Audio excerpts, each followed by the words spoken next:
Nu, okei, Johnny, bravo, tuoj. 1, 2, 3, važiuojam. Jau? Jo.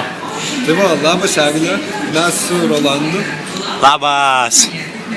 nusprendėm pasveikinti tave artėjančio gimtadienio progą ir Padovanot nupirkom žvėrį. tau- Jo, nupirkom tau štai šį meškiną. Dabar paprasčiausiai- Kas čia darosi? Karnavalas. Kas čia darosi? Eina, pažiūrėsim.